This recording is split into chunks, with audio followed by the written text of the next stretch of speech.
Então, vamos lá. Nosso probleminha do reservatório. Então, nós temos um reservatório. Esse reservatório ele está esvaziando. Há uma vazão instantânea. Então, essa vazão instantânea é aquilo que eu já disse para vocês. A cada instante, no instante t igual a 2, eu tenho uma vazão. No instante t igual a 5, eu tenho outra vazão. Tá? Então, por isso que ela é instantânea. A cada instante eu tenho uma vazão. É dada por essa fórmula.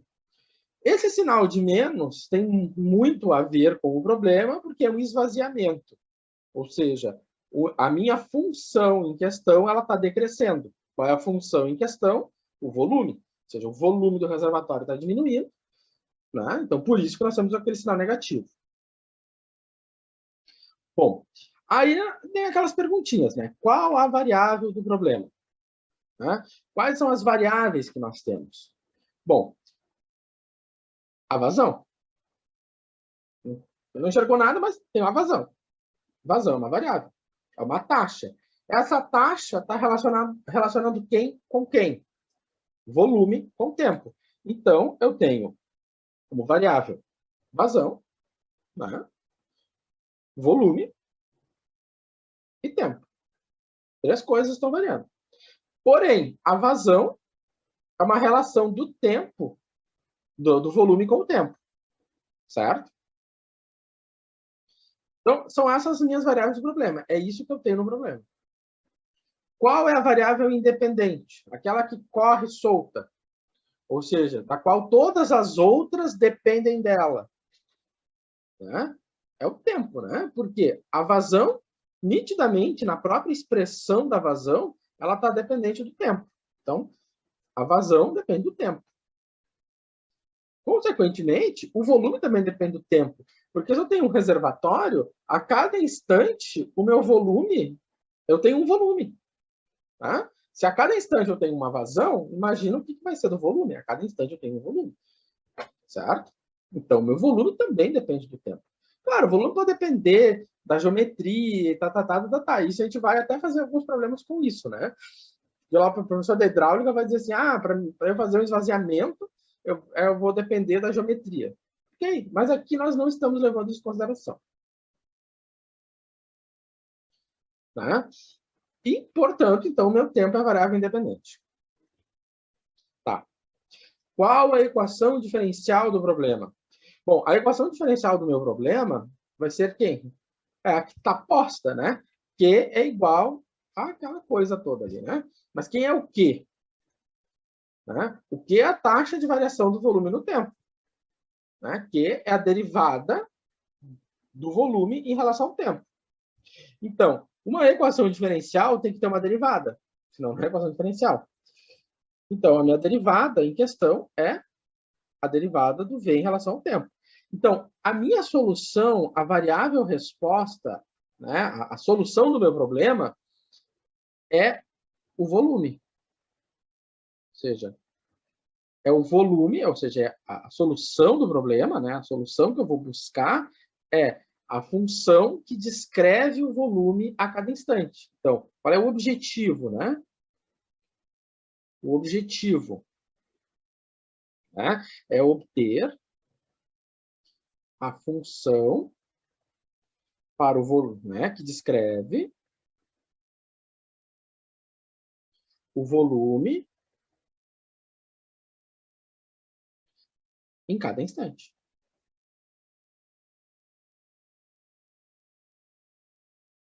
Ou seja, a cada instante eu tenho um volume. Então, como eu vou descobrir essa função, essa expressão?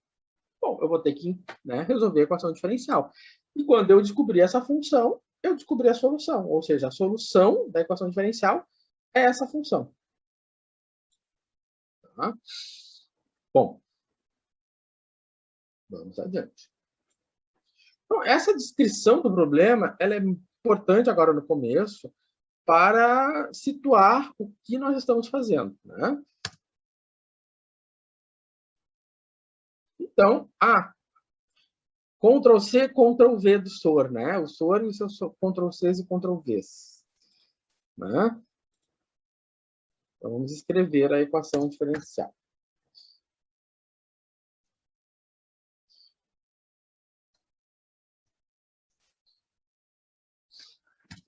quadrado. Professor, Fale. tu vai disponibilizar esse material com Completo, essas duas sim. anotações ali? Sim. Beleza. Depois da aula eu disponibilizo tudo completo, certo? Beleza. Bom, então, ok. Feito isso aqui, então a nossa equação diferencial é essa aqui. Tá. A letra D. Obter a expressão geral do volume entre volume e tempo. Ou seja, o que ele dá na letra D? É a gente resolver a equação diferencial. Se a nossa equação diferencial, né, é esta, né, agora está escrita correta, a nossa equação diferencial é essa, então eu preciso agora obter a solução dela. E como é que eu vou obter essa solução? Integrando. Porque lá do cálculo 2 nós vimos, né, que se eu vou, eu tô com uma função f pequena, e eu vou para uma função f grande. Né? Se daqui para cá eu vou derivando, né? E agora eu tenho o resultado da derivada, como é que eu faço o caminho de volta? Eu faço a integral. Né? Então é a mesma coisa, eu tenho a derivada e eu quero o caminho de volta. Então, para fazer esse caminho de volta, eu vou resolver pela integração. Né? Ou seja, a operação oposta à derivação é a integração. Então, o nosso problema agora se resume a resolver uma integral. Bom, então vamos por partes. Vamos editar isso aqui, porque isso aqui está... Eu não fiz as animações, então...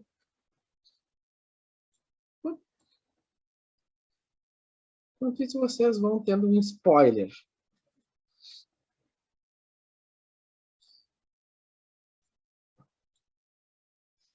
Eu achei que eu tivesse feito... Ah, eu animei só a partir dali. Ah, sim. Ah. Ô, professor, aproveitando o spoiler aí, surgiu uma dúvida. Quando nós temos ali, que nem temos uma equação de segundo grau embaixo, tá? E nós vamos transformar ela que nem Numa tá fração. Isso, numa fração. eu posso pegar, né, e efetuar o cálculo dela, que eu vou ter lá o x', x2', que é o que eu vou utilizar nela para separar, certo? Isso, tu vai separar elas, exato. O que eu pego lá do x', x2' é o valor dele, tanto positivo quanto negativo. Isso. E aí eu vou colocar para dentro, dependendo do sinal da equação original. Se é toda ela positiva, os dois sinais são positivos dentro dos parênteses, e se é negativa, aí segue aquela ordem, né? Sim. Tá. Bom, era uma dúvida que eu... Tá. Bom, vamos fazendo aqui por partes e vamos ver direitinho. Né? Partes vamos fazer detalhadamente. Beleza. Tá. Então, o que acontece? Nós temos, então, aqui uma função... Nós temos o nosso... Nós queremos integrar isso aqui. E nós temos, então... Vou botar aqui. T ao quadrado mais 7t mais 12. Tá. Então, nosso objetivo é escrever isto aqui como uma soma. Certo? Uma soma de frações. Então, aqui eu vou ter um denominador que vai ser um polinômio de primeiro grau. Né? Então, vai ter um mais e menos aqui. Geralmente, a gente vai colocar um sinalzinho de menos. Menos alguém. Né? E aqui em cima, nós vamos ter um A e nós vamos ter um B. Então, nosso objetivo é esse, escrever esta fração como uma soma de frações. Então, a nossa primeira pergunta é: quem são esses dois rapazes? Então, para isso, a gente vai resolver, né, encontrar as raízes desse polinômio, né, que é um polinômio de segundo grau. Então, as raízes a gente vai obter elas calculando a nossa famigerada fórmula de Bhaskara. Né, sobre 2. Então, mais ou menos 1 sobre 2. Então, menos 8 sobre 2 dá menos 4. Menos 6 sobre 2 dá menos 3. Então, aqui é menos 4 e menos 3. Então, aqui dentro, eu vou colocar... Né, o menos 4 que o menos 3. Ai, professor, mas aqui eu coloquei menos 3 e aqui eu coloquei menos 4. Vai dar diferença? Não, não dá diferença. Você gosta que o menos 3 apareça na frente porque é teu número da sorte. Tanto faz. Tá? Então, tá ali.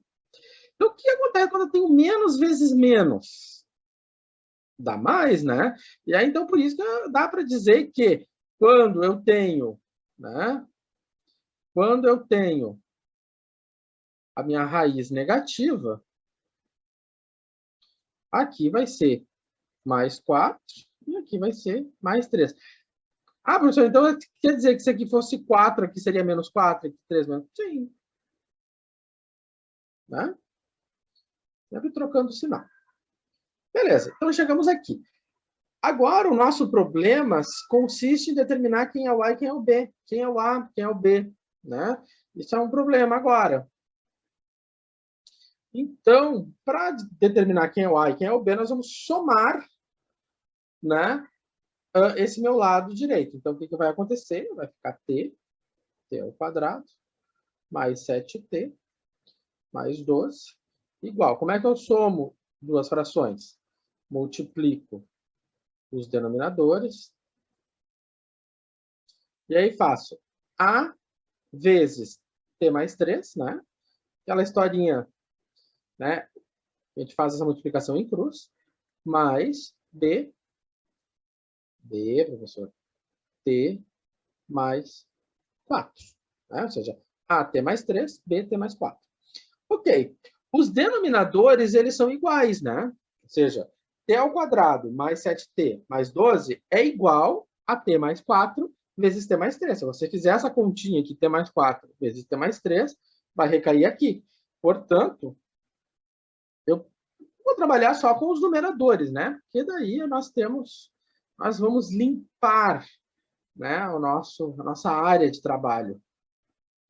Trabalhando só com os numeradores, nós temos, então, esta equação. E o nosso objetivo é descobrir quanto vale o A e quanto vale o B. Então, quanto vale o A, quanto vale B. Então, tá. Para isso, né, nós vamos fazer o seguinte. Vamos olhar, fazer aqui no cantinho. Para isso, nós vamos atribuir valores para o T. E eu sempre dizia lá no cálculo 2, quais valores a gente vai atribuir para T? Posso atribuir 1.350? Posso. O problema vai ser meu. Conta que vai fazer vai ser eu. Né? Mas eu digo para vocês que a gente pode atribuir para T valores que otimizem a nossa vida. Né? Por exemplo, T igual a menos 3. Por que eu escolhi o 3 igual a menos 3? Porque menos 3 mais 3 dá 0. Né? Ou seja, ele vai zerar uma parcela. Então, se o t vai zerar uma parcela, o que vai acontecer? Vou ficar com menos 3 igual menos 3 mais 3, 0. Igual a b vezes menos 3 mais 4 dá 1. Então, eu descubro que o meu b é menos 3. Olha só que lindo. Descobrimos. Agora, vou pegar uma outra coisa. Qual o valor eu vou atribuir para o t? O menos 4. Se eu atribuo menos 4 para t, o que vai acontecer? Eu vou ficar com menos 4 igual a A vezes menos 4 mais 3 dá menos 1. Menos 4 com menos 4 dá 0. Portanto, o A vai ser 4. Certo? E aí, então, nós temos resolvido quem é o A, quem é o B. E nós, então, conseguimos escrever, né, essa fração aqui. Então, essa minha fração, ela pode ser escrita, né, como? Né, como quem? Como uma soma de Esse aqui era o A. E esse aqui era o B. Né? Então, ela pode ser escrita como uma soma de duas frações. Então, se eu somar essas duas frações, eu vou obter essa fração aqui. Certo? Bom, então vamos lá. Então, agora eu vou apagar o quadro, né? E vamos para outro slide.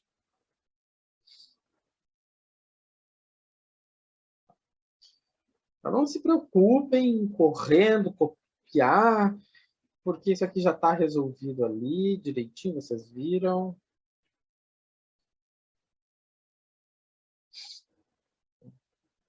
E agora também vocês podem printar, né? Tem que, antigamente, tinham correndo, ai, cara. Tá. Então tá ali, passinho por passinho.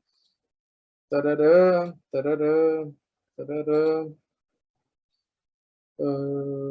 Então tá ali, certo? Bom, então...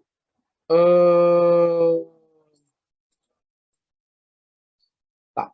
Ah, alguém está me perguntando ali se eu estou considerando o sinal de menos. Não estou considerando o sinal de menos. O menos eu deixei fora da integral. Você pode ver ali que está fora da integral. O sinal de menos vai entrar depois. Tá? Eu não considerei sinal de menos. Deixa eu ver. Ó, como é que você pode ver que eu não considerei sinal de menos? Porque eu não botei o sinal de menos aqui. Tá? Uma hora eu vou englobar o sinal de menos.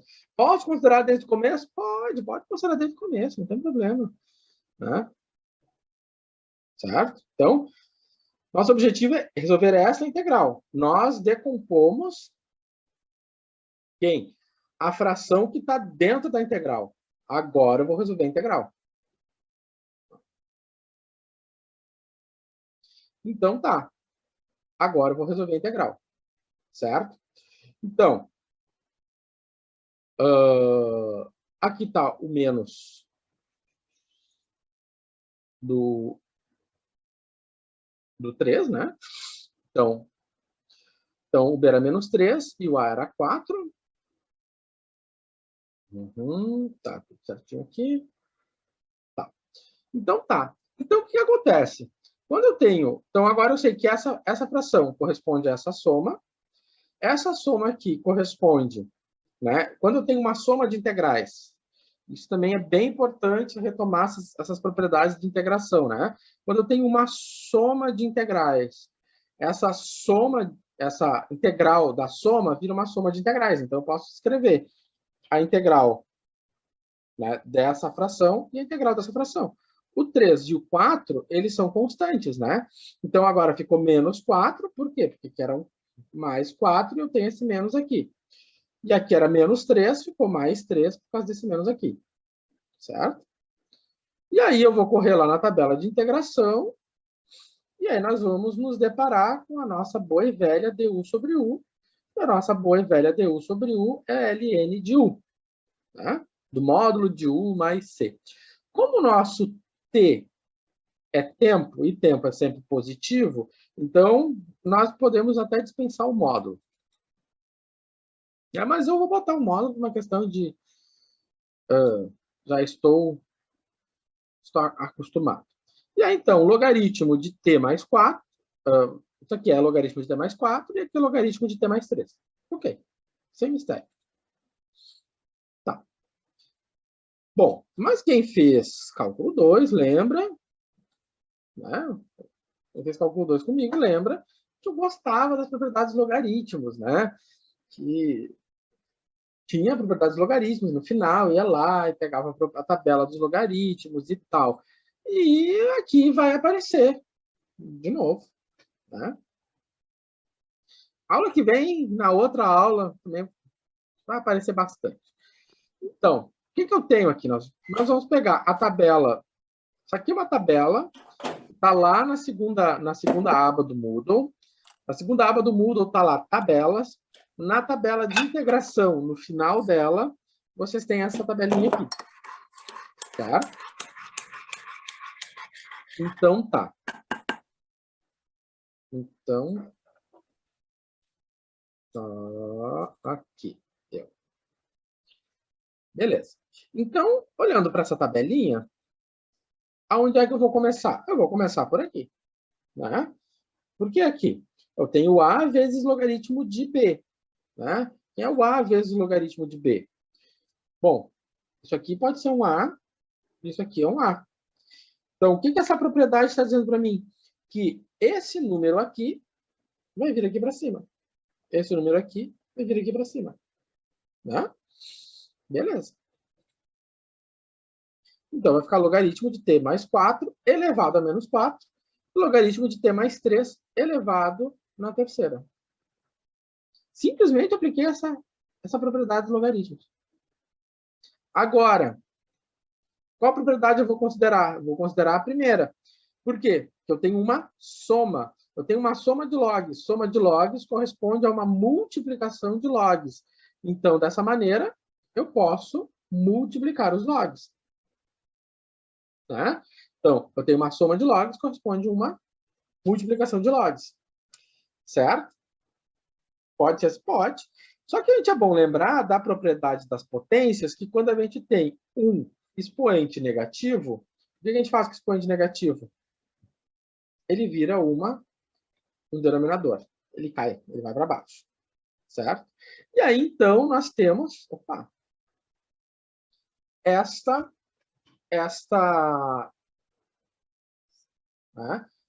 expressão aqui para o volume. Então, nós conseguimos agora ter o volume em função do tempo. Porém, nós temos um problema ainda, que é o nosso C. Quem é o C? A constante de integração. Essa constante de integração torna isso aqui uma solução geral. O que é a solução geral, professor? A solução geral ela é uma família de soluções. Ou seja, eu tenho, para cada C, eu tenho uma curva. Para cada C, eu vou ter uma curva. Tá? Então, ela é uma solução geral. Eu não sei quem é o C. Não sei quem é o C. Pronto. Então, eu tenho uma família de soluções. Certo? Bom. Então, é isso. Nossa boa e velha solução geral. Tá. Então, tá. Se o volume inicial é 2 metros cúbicos, qual o volume em T igual a 10 segundos? Olha só, o que essa pergunta está dando para nós? Ela está dando para nós a condição inicial. O que eu faço com a condição inicial? A condição inicial ela vai servir para determinar o C. Essa condição inicial que o problema vai dar, ninguém tira a condição inicial do nada, sem conhecer o problema. Essa condição inicial aqui, ela está dizendo o que para mim? Que quando é que é um instante inicial? O instante inicial é quando o tempo é zero. Então, no tempo zero, o meu volume é 2. Então, vamos ver o que acontece. Então, solução geral, nós obtivemos ela anteriormente. E aí, então, meu volume inicial ocorre no tempo zero. Né? Então, o que aconteceu? No lugar do V, eu coloquei 2. No lugar do T, eu coloquei 0. E aí eu obtive isso aqui.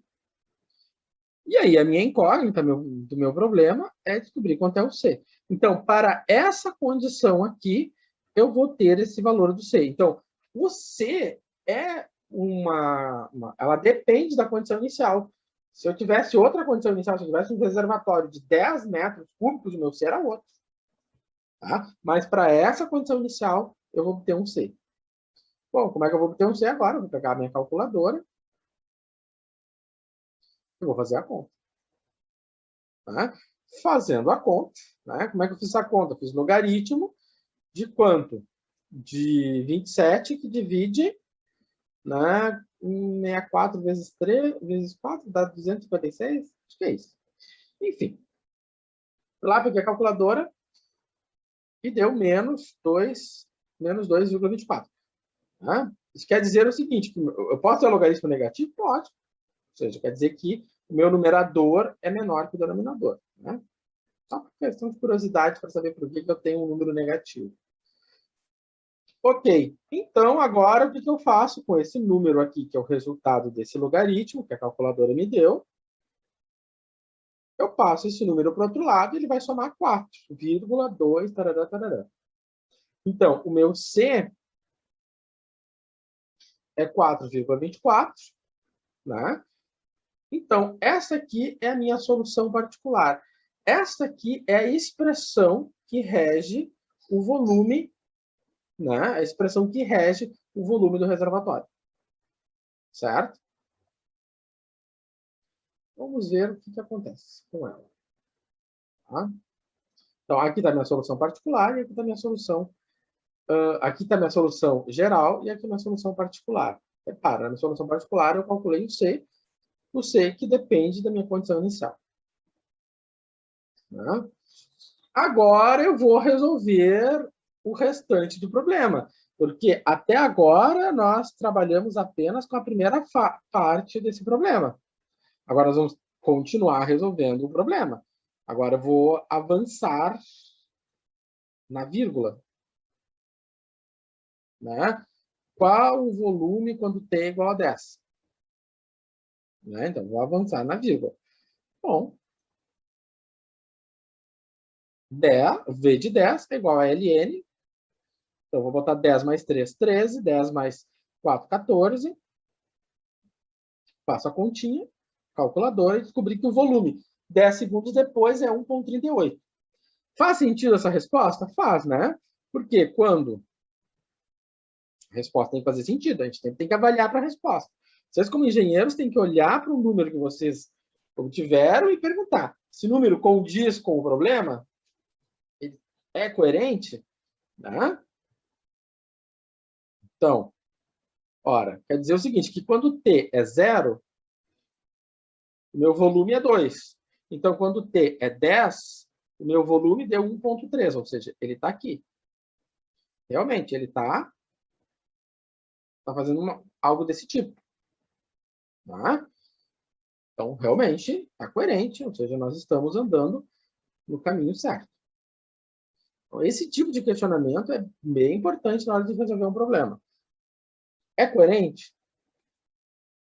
Então, aqui nós temos, então, o gráfico, né, da solução particular. Né? Então, aqui eu tenho o tempo. Então, sempre a minha variável independente é o eixo horizontal.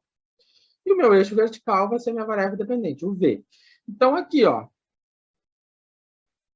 no t igual a 0, o meu volume, ou seja, o volume inicial é 2. E aí eu vou lá em 10 segundos. Ó, 10 segundos. Né? Deixa eu só ver uma coisa aqui. Olha lá, né? Em 10 segundos eu tenho, né, marcadinho no gráfico. Então, está aqui a interpretação que a gente tem. Ah, onde é que eu fiz o gráfico? Eu fiz lá no GeoGebra. Você vai lá no GeoGebra, se quiser ter curiosidade de ver como faço, só digitar direitinho lá que não tem erro. Certo?